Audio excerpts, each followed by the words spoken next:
2006, I was diagnosed with breast cancer. Luckily, I had insurance, and so I was able to have treatment.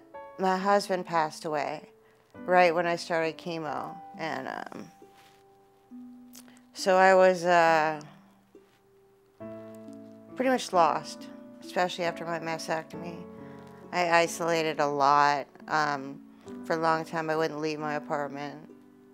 I wouldn't even check my mail. If I did it at like midnight, so nobody would see me. I started not feeling well again.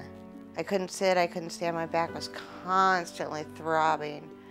You know, and I'd go to the emergency room, and I knew something was wrong. I mean, I knew. And they just sent me home with pain pills, and that was it. So I ended up calling in sick a lot for my job. For my job, I sat, and I couldn't sit for that long. So then I got fired for calling in sick. I lost my apartment as well. I got evicted because I didn't have a job, so I couldn't pay for my apartment. And then I was sleeping in my car. And then I had to sell my car because I didn't have any money. I knew of this place in Costa Mesa. It was just a park. I think it's called Lions Park. And I used to go to the library there, and all the time. And I knew a lot of homeless people hung out there. So I just kind of joined the group, as you would say. I used to sleep just right next to the library on the brick wall, on the cement. And not a lot of nice people there. I'd go to sleep at night and hope and pray that I wouldn't wake up. The police were always there, you know, kicking people out, thinking I was a drug addict. I was scared. I'm hungry. And with each day that went by, I just felt worse and worse and worse. I knew something was wrong. I knew something was seriously wrong. Couldn't even walk to the soup kitchen. My legs would just give out. One day I was literally could not get up. I couldn't even get on my hands and knees. I was just stuck there. And so I asked passerby, I asked her to call an ambulance. Ambulance guy came and started talking to me, asked me what was wrong, and he was telling me to get up. I'm like, I can't. So one guy came behind me and lifted me up on my feet, and I fell again. And I asked him to take me to the hospital, and he told me, he said, what makes you think you deserve a ride to the hospital?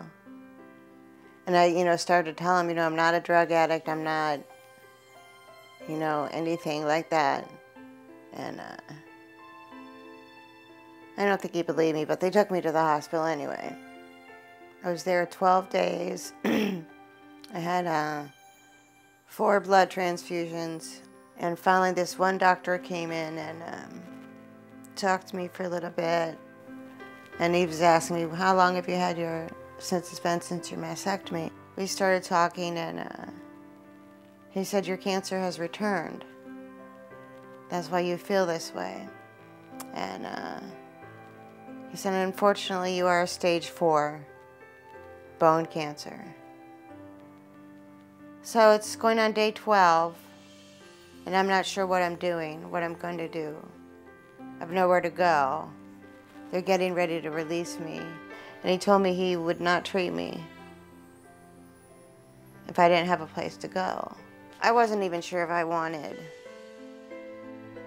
treatments. I thought, well, what's the point? At the end of that day, it was probably around 4-ish, came in and he brought me a piece of paper with Janae's phone number on it and said, I want you to call this woman and she's going to help you. And I was like, I don't know if I want the help, really. He's like, no, I'll be back in 15 minutes. He's like, call her. So I did, and started talking to her.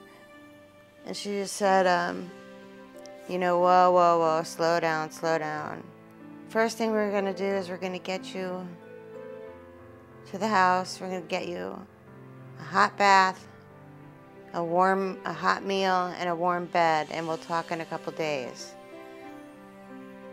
And I was like, wow, people aren't that nice. They're really not, you know. Thought there was an agenda. And, but no agenda. Came here. The ladies were all so nice. Can I fix you something to eat? Do you need anything? I needed clothes. Within 2 days, I had a full wardrobe. It was not just myself here. There were 3 other girls, actually, who were dealing with the same thing. It was overwhelming coming here. It was overwhelming. I wasn't prepared for the way I was treated when I got here. I was not prepared for the love and the attention. That made a huge difference in my feelings. Janae started, taking me to church. I had just lost all faith, though there's no God. And, but it turns out there was. I did not realize there were so many people that want to help. The Angel Network, Breast Cancer Solutions. It's been a journey I'll never forget. It's been a journey that it just makes you want to give back. I don't even know how many homeless people, women that are out there that are like myself and just don't realize that there are options. In my heart of heart, I wish there were more houses like this, just for people who need it.